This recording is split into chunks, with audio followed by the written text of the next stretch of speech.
Hello बच्चों, स्वागत है आपका अपने चैनल अकाउंट्स वाला पे। देखिए आजकल के बच्चों का जो है पढ़ने का तरीका क्या हो गया है। लोग बच्चे जो हैं पढ़ लेते हैं क्लास में, बस थ्योरी पढ़ लिए और उसके बाद वो क्वेश्चन प्रैक्टिस नहीं करते हैं। और क्वेश्चन प्रैक्टिस नहीं करने की वजह से क्या होता है कि बच्चे जो है एग्जामिनेशन में जाके क्वेश्चन बना ही नहीं पाते हैं। जब वो घर पे नहीं बनाएंगे तो एग्जाम में कैसे बनाएंगे। तो यही मेरा मेन कारण है, मेरा मेन मोटिव जो है यहाँ पे क्वेश्चन करवाने का ये है कि बच्चे अभी ही प्रैक्टिस कर ले मेरे साथ साथ, और उसके बाद उनको एग्जामिनेशन में जाके कोई प्रॉब्लम नहीं हो प्रैक्टिस करने में। तो हम आपको पिछले वीडियो में भी कुछ क्वेश्चन करवाए थे एक्सपेंडिचर मेथड का, इनकम मेथड का और आउटपुट मेथड का। उसमें से आउटपुट मेथड का मैक्सिमम क्वेश्चन हम जो कि उससे रिलेटेड कुछ अच्छे क्वेश्चन से वो आपको करवाए हैं हम पिछले वीडियो में। हम इस वीडियो में आपको कुछ एक्सपेंडिचर मेथड का और कुछ इनकम मेथड का कुछ क्वेश्चन लेके आए हैं। आप मेरे साथ प्रैक्टिस कीजिए, मेरा विश्वास है कि आप आराम से क्वेश्चन को सॉल्व कर पाइएगा। तो चलिए हम लोग स्टार्ट करते हैं क्वेश्चन के साथ। देखिए आपके सामने क्वेश्चन है। इस क्वेश्चन में बोल रहा है कि आप जो है कैलकुलेट कीजिए जीडीपीएमपी और जीएनपीएमपी। किस मेथड से बोल रहा है, यह क्वेश्चन को देख के ही आपको पता चल रहा होगा कि ये एक्सपेंडिचर मेथड के बारे में बात कर रहा है। कि आपके पास नेट एक्सपोर्ट दिया हुआ है, रेंट दिया हुआ है, प्राइवेट फाइनल कंजम्पशन एक्सपेंडिचर है, गवर्नमेंट फाइनल कंजम्पशन एक्सपेंडिचर है, कॉर्पोरेट टैक्स है, डेप्रिसिएशन, एनएफआईए और नेट डोमेस्टिक कैपिटल फॉर्मेशन। तो हम आपको जब एक्सपेंडिचर मेथड से क्वेश्चन सॉल्व करने के लिए बताए थे तो उसमें हम चार चीज बताए थे आपको कि चार चीज में हमारे इकोनॉमी में जो चारों सेक्टर है कौन कौन सा, गवर्नमेंट, प्रोड्यूसर, उसके बाद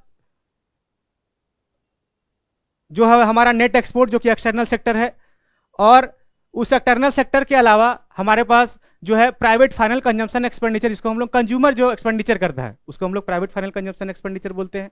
उस चारों सेक्टर के एक्सपेंडिचर को हम जब जोड़ देते हैं तो उस जोड़ने से जो हमारा एग्रीगेट आता है उसी को हम लोग बोलते हैं जो हमारे इकोनॉमी में टोटल खर्च है, जिसका फॉर्मूला हम आपको बताए थे क्या क्या, जीडीपी एमपी, जिसको इसके एग्रीगेट को हम लोग बोलते हैं क्या, पहला private final consumption expenditure,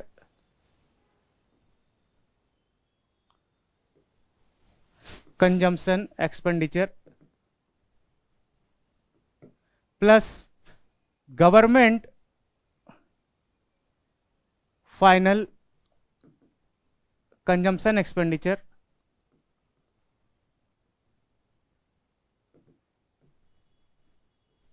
plus gross domestic capital formation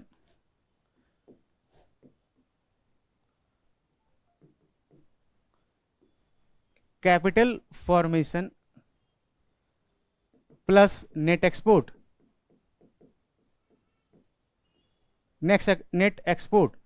तो ये चारों सेक्टर जो हमारी इकोनॉमी में है, कंज्यूमर, प्रोड्यूसर, गवर्नमेंट और एक्सटर्नल सेक्टर, इस चारों के द्वारा किया गया खर्च, ये चारों का वही स्पेसिफिक नाम है कि प्राइवेट के द्वारा जो खर्च किया गया उसी को private final consumption expenditure, government के द्वारा जो खर्च किया गया उसको गवर्नमेंट फाइनल कंजम्पशन एक्सपेंडिचर, इसको ग्रॉस डोमेस्टिक कैपिटल फॉर्मेशन जो कि प्रोड्यूसर के द्वारा खर्च किया गया, जिसका दो कंपोनेंट हम आपको बताए थे, एक gross domestic fix capital formation और दूसरा चेंज इन स्टॉक, और ये नेट एक्सपोर्ट। देखिए सारा का इंफॉर्मेशन आपके पास क्वेश्चन में दिया हुआ है।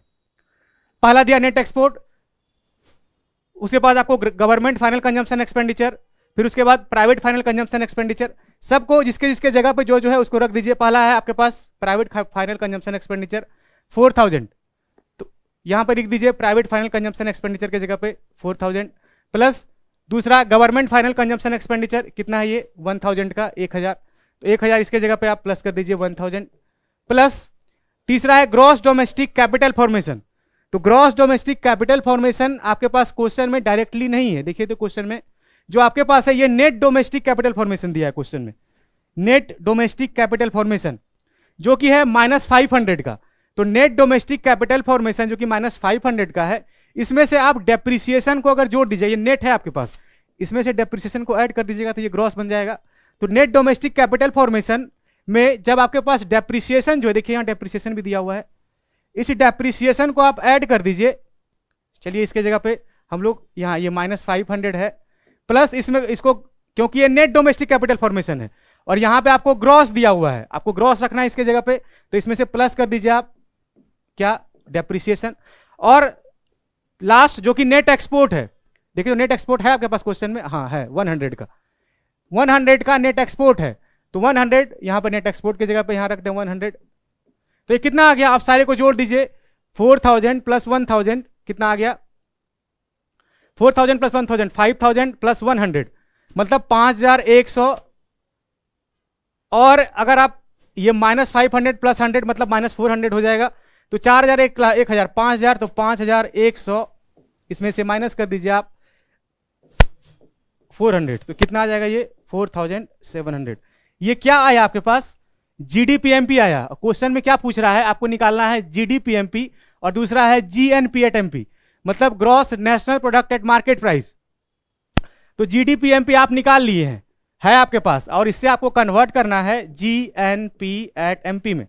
देखिए क्वेश्चन में बोल रहा है कि आप जीएनपीएमपी निकालिए, तो इससे कन्वर्ट कैसे कैसे करते हैं हम आपको बताए हुए हैं पहले से। कन्वर्ट करने के लिए ये ग्रॉस ग्रॉस सेम है जी, तो इसमें कोई चेंज करने की जरूरत नहीं है, नहीं।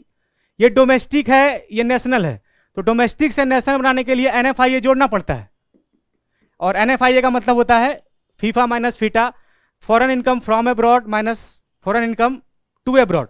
तो देखिए यहां पे आपको एनएफआईए क्वेश्चन में है -100 दिया हुआ है, यहां पे एनएफआई डायरेक्टली क्वेश्चन में -100 का, कि हमारा जो एनएफआईए है वो माइनस में है 100, तो करना तो था हमको यहां प्लस। तो आपके पास क्वेश्चन में जो आप निकाले हैं इसका वैल्यू क्या निकाले हैं, GDP at MP.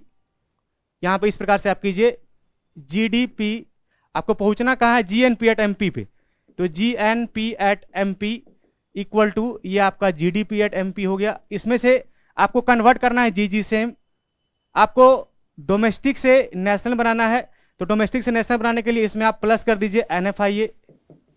NFIA question में गिवन है एनएफआईए -100 का, -100। और देखिए ये प्रोडक्ट सेम है, प्रोडक्ट में कोई चेंज करने की जरूरत नहीं है, ये मार्केट प्राइस सेम है। तो आपके पास जो इन्फॉर्मेशन दिया हुआ है क्वेश्चन में जो आप निकाले हैं 4700 का -100 जो एनएफआईए का वैल्यू है, तो प्लस माइनस माइनस हो जाएगा, तो इक्वल टू 4600, यही आपका आंसर। ऐसे ये बहुत सिंपल है, जिससे हम लोग एक्सपेंडिचर मेथड से नेशनल इनकम कैलकुलेट करते हैं। आपको दिक्कत अगर होता होगा तो आपको कन्वर्जन में दिक्कत होता होगा कि मार्केट प्राइस से फैक्टर कॉस्ट कैसे बनाते हैं, ग्रॉस इनकम से जो है हम लोग ग्रॉस वैल्यू से नेट वैल्यू कैसे बनाते हैं, डोमेस्टिक वैल्यू से जो है नेशनल वैल्यू या नेशनल इनकम कैसे बनाते हैं, उसका फॉर्मूला हम ऑलरेडी बताए हुए हैं पिछले वीडियो में, आप जाके देख लीजिएगा उसको। ठीक है, आइए नेक्स्ट क्वेश्चन पे।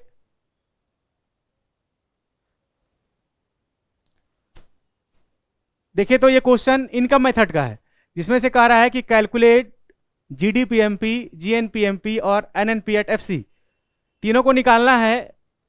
पहले आपसे जब इनकम मेथड से क्वेश्चन पूछे कि इनकम मेथड से कैलकुलेट कीजिए नेशनल इनकम, तो इनकम मेथड से कैलकुलेट करने के लिए आपको पहले क्या क्या हम बताए थे, लोग को इनकम कैसे कैसे होता है, हम आपको बताए थे पिछले क्लास में उसका फॉर्मूला, पिछले वीडियो में, कि आपको पहले डोमेस्टिक इनकम निकालना होगा। डोमेस्टिक इनकम जिसको हम लोग लिखते हैं NDP at FC, net domestic product at factor cost, जिसमें से हम आपको बताए थे कि आप जो कॉमर्स सब्जेक्ट पढ़ते हैं उसको याद करने का तरीका कि COM को अगर आप याद रखिएगा तो इसी से जो है इसका फॉर्मूला आपको याद हो जाएगा।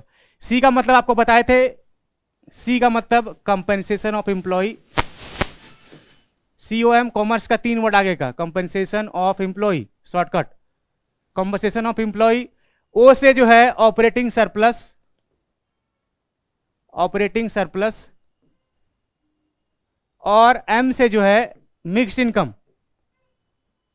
Mixed income. आप कॉमर्स का 3 वर्ड याद रखिएगा आगे का, इसका फॉर्मूला आप कभी नहीं भूलिएगा, COM। सी का मतलब कंपनसेशन ऑफ एम्प्लॉय, ओ का मतलब ऑपरेटिंग सरप्लस, और एम का मतलब मिक्स्ड इनकम। तो कंपनसेशन का मतलब एम्प्लॉय का मतलब जो जहां काम कर रहा है उसको एम्प्लॉय है वहां का, वहां के बदले जो उसको कंपनसेशन का मतलब सैलरी या वेजेज मिल रहा है, काम करने के बदले जो उसको पैसा मिल रहा है उसी को बोलते हैं कंपनसेशन। तो वो हो सकता है, वो हम आपको बताए थे वो 3 तरीके से मिलता है, जो कि आपके बुक में दिया होता तो 4 है। तो कंपनसेशन हो सकता है कि कोई काम कर रहा है तो वो कैश में कभी कभी मिल जाता है, वो कैश के अलावा काइंड में भी मिलता है, उसके बदले कोई सामान दे दिया गया या उसको कोई सुविधा ऐसा दे दिया गया कि वो कैश में नहीं देके किसी और फॉर्म में हो, उसी को बोलते हैं कंपनसेशन इन काइंड। तीसरा आपको बताए थे कि एम्प्लॉयर जो है एम्प्लॉय के प्रोविडेंट फंड अकाउंट में या ग्रेजुएटी फंड अकाउंट में वो उसका पैसा उसके अकाउंट में जमा कर देता है, उसको नहीं देके, तो वो भी एम्प्लॉय का फायदा है, उसका इनकम है, तो वो भी उसको भी लेते हैं। तो और उसके अलावा एक पेंशन था। तो मेनली जो यही तीन होता है कंपनसेशन ऑफ एम्प्लॉय को का तीन पार्ट, पहला wages and salary in cash, दूसरा पेमेंट इन काइंड, और तीसरा है employer contribution in social security fund. तो देखिए तो इसमें से कौन कौन दिया है आपके पास। देखिए यहाँ पे वेजेज एंड सैलरी दिया है, एक मिल गया पहला, एक। दूसरा हम बताया आपको कि काइंड में भी होता है कंपनसेशन, तो काइंड में है कि क्वेश्चन में कहीं नहीं दिया हुआ है काइंड में। उसके बाद एक है कि एम्प्लॉयर जो कंट्रीब्यूशन करता है एम्प्लॉय के फंड में, सोशल सिक्योरिटी स्कीम बोलते हैं उसको। तो देखिए तो यहाँ क्वेश्चन में दिया हुआ है कि contribution of employer in social security scheme, दोनों मिल गया ना। उसके अलावा तो नहीं है और कोई, एक पेंशन भी होता है, वो है नहीं क्वेश्चन में। तो इस दोनों को ऐड करके हम यहाँ लिख देंगे 170 प्लस 30। तो कंपनसेशन ऑफ एम्प्लॉय के जगह पे 170 प्लस 30। ऑपरेटिंग सरप्लस का हम आपको बताए थे, उसका याद करने का तरीका, ऑपरेटिंग सरप्लस का RIP, rest in peace, RIP, इसको शॉर्ट में आप याद कर सकते हैं। इसका फुल फॉर्म रेंट, R से रेंट, I से इंटरेस्ट और P से प्रॉफिट होता है, RIP। तो देखिए तो क्वेश्चन में RIP भी दिया हुआ है, ये रेंट मिल गया पहला, दूसरा ये इंटरेस्ट, और तीसरा ये प्रॉफिट। तो रेंट, इंटरेस्ट, प्रॉफिट, उसको तीनों को आप प्लस कर दीजिए, 10, 20 और 25। इसके जगह पे कितना कितना ऑपरेटिंग सरप्लस की जगह पे rent plus interest plus profit, 10, 20 plus 25, तीनों को हम ऐड कर दिए, तो ये ऑपरेटिंग सरप्लस आ गया। Plus mix income. तो मिक्स इनकम जो है, देखिए तो क्वेश्चन में है मिक्स इनकम, कहीं नहीं है मिक्स इनकम का, कोई चर्चा नहीं है। तो नहीं है तो हम कुछ नहीं लेंगे, इसको ऐसे ही छोड़ देंगे। तो दोनों को जोड़ दीजिए तो आपका आ जाएगा NDPFC, जिसको डोमेस्टिक इनकम कहते हैं, 170 और 30, 200 प्लस 20, 10, 30 और 25, 55, कितना आ जाएगा ये। तो 200 प्लस 55, 255, ये आपका निकल के आ गया क्या, NDPFC। और आपको क्वेश्चन में क्या पूछ रहा है, GDP MP, GNP MP और NNPFC। तो कन्वर्ट कीजिए, इसमें से आपके पास NDPFC है, तो NDPFC से आपको पहुंचना कहां है, 255 आप NDPFC निकालें, NDPFC आपका 255 है, और आपको पहुंचना है कहां, क्या बनाना है आपको, क्वेश्चन में पूछ रहा है आपको GDP एट MP पहला। तो GDP एट MP आपके पास इंफॉर्मेशन है NDP एट FC का, तो आपको हम कन्वर्ट करने के लिए बताए हुए हैं। ये आपके पास क्या है, नेट, ये है ग्रॉस। तो नेट से ग्रॉस बनाने के लिए डेप्रिसिएशन प्लस डेप्रिसिएशन। आपके पास ये डोमेस्टिक सेम, प्रोडक्ट सेम। आपके पास है फैक्टर कॉस्ट, आपको पहुंचना है यहाँ मार्केट प्राइस पे। तो फैक्टर कॉस्ट से मार्केट प्राइस पे पहुंचने के लिए क्या करते हैं, NIT को प्लस करते हैं, नेट इनडायरेक्ट टैक्स, जिसका मतलब होता है इनडायरेक्ट टैक्स माइनस सब्सिडी। तो बनाइए, आपके पास क्वेश्चन में 255 जो है आपके पास NDPFC आप निकाल लिए हैं। डेप्रिसिएशन क्वेश्चन में दिया हुआ था, डेप्रिसिएशन क्वेश्चन में कितना दिया हुआ है, ये रहा डेप्रिसिएशन, ये दूसरा नाम लिखा है इसका, देखिए कंफ्यूज नहीं होइएगा उससे। ऊपर में लिखा हुआ है फिक्स्ड कैपिटल कंजम्पशन, वो डेप्रिसिएशन का ही एक नाम है, जिसको हम लोग, उसका 2-3 नाम है, fixed capital consumption, replacement fixed cost of replacement capital, या कंजम्पशन ऑफ फिक्स्ड कैपिटल, सबका डेप्रिसिएशन ही नाम है। तो ये 34 दिया हुआ है ना, तो डेप्रिसिएशन को 34 यहां पे प्लस कीजिए। और NIT क्वेश्चन में है, NIT ये रहा, NIT net indirect tax, subsidy नहीं है क्वेश्चन में, सब्सिडी नहीं दिया हुआ है। तो 38 को आप क्वेश्चन में NIT को प्लस कर दीजिए। ये आ गया आपके पास GDP एट MP।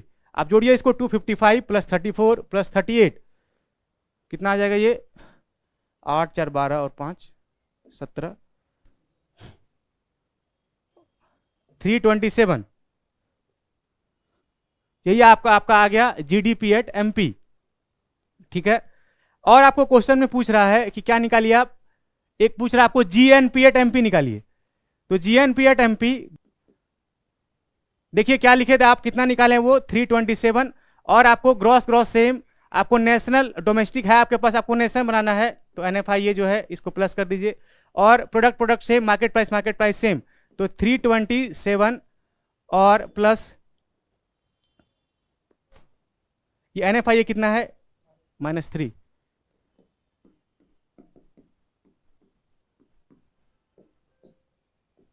ठीक है, यही है आपका आंसर। नेशनल जब बनाते हैं डोमेस्टिक से तो NFIA को प्लस करते हैं। ठीक है, और एक था कुछ बनाने के लिए, NNP at FC, net national product at factor cost.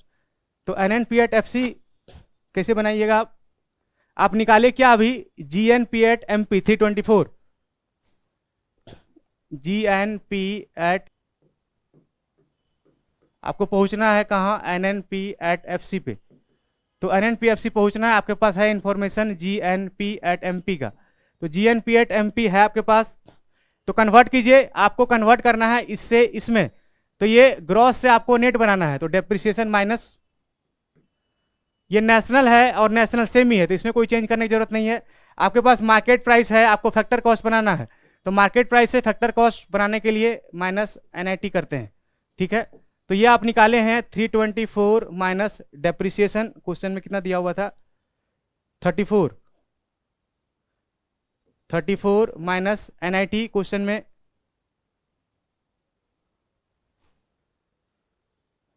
38,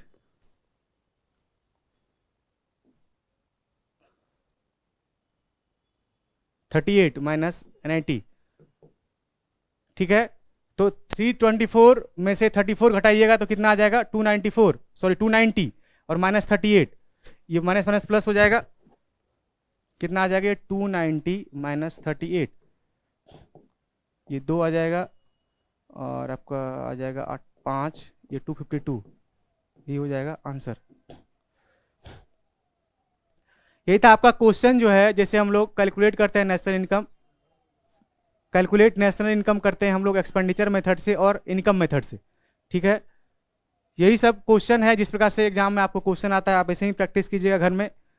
और कुछ क्वेश्चन, और अगर होगा तो और क्वेश्चन हम अगले क्लास में प्रैक्टिस करवाएंगे आपको। और उसके बाद हम लोग नेक्स्ट जो है मनी का चैप्टर पढ़ेंगे, मनी एंड बैंकिंग का, अगले चैप्टर में उसका रिविजन करेंगे। ठीक है, थैंक यू।